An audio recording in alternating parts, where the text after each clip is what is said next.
Thank you. The long-term anti-competitive actions of China, including forced IP transfers, dumping, illegal subsidies, corporate espionage, and currency manipulation, as well as the truly abhorrent actions of the Chinese Communist Party that they have taken in their genocide against the Uyghur people, combined with the really capricious zero-COVID policies instituted by Xi and his stated goal of near total self-sufficiency in the manufacturing and production of goods and services and the Made in China 2025 policies, it's really made the work of this committee to ensure the American economic competitiveness in the global economy incredibly timely. So our country is already seeing record gains as we've moved to invest in high-end chips manufacturing, capabilities through the Chips and Science Act, as well as cutting-edge electric vehicle and battery production through the Inflation Reduction Act.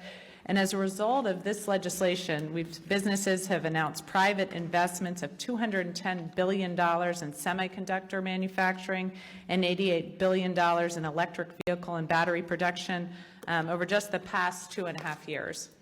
So, Ambassador Lighthizer, we're really seeing a renaissance of American manufacturing, but combating China's economic coercion and winning the global competition and being at the forefront of the technological frontier will really require a unified economic and diplomatic strategy across the entire federal government in close coordination with our allies in the Indo-Pacific and in Europe.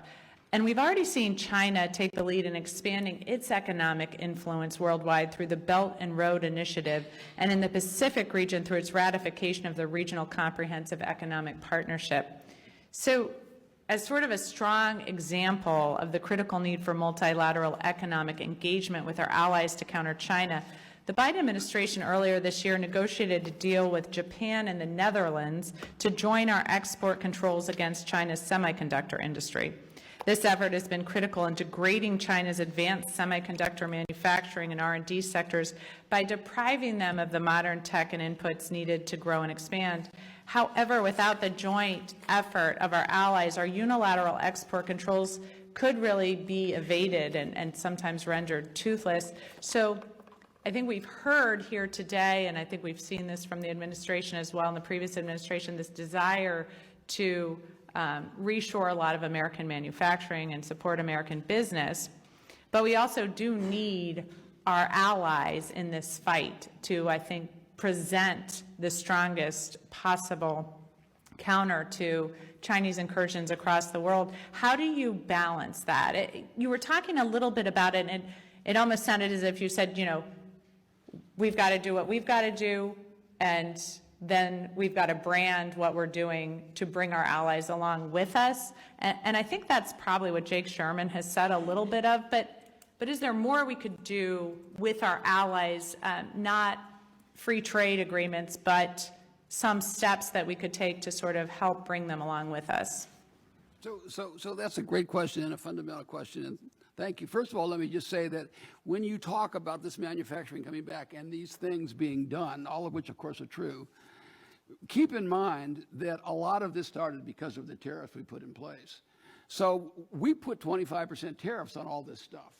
And I'm sure Dr. Schmidt knows far more about the effects than I do, but the effects were on initially all the technology, and then it sort of bred beyond that. So in addition to the industrial policy that you're espousing, these tariffs, and I would suggest higher tariffs across the board, are also a contributor.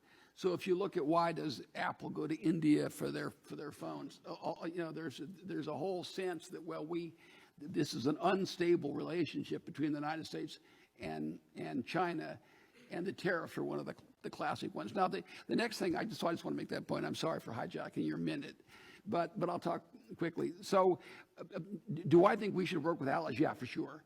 Do I think we should give up access to the U.S. market in order to get them to do it? No. Do I think we should not act unilaterally because the allies won't agree? No, I think you act unilaterally and then you try to bring them along if you can. This is too important. And I'm also very clear-eyed about the allies, and we can talk maybe in the next round about various groups of them. The Europeans don't see themselves as marching behind the American flag against China. They see themselves as a third pole. And they're trying to game both of us.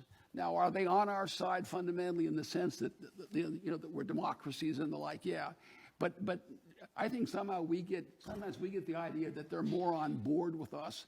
And recently you've seen President Macron's comments and the Germans' comments. So you get a sort of a sense that they don't necessarily see themselves as following our lead.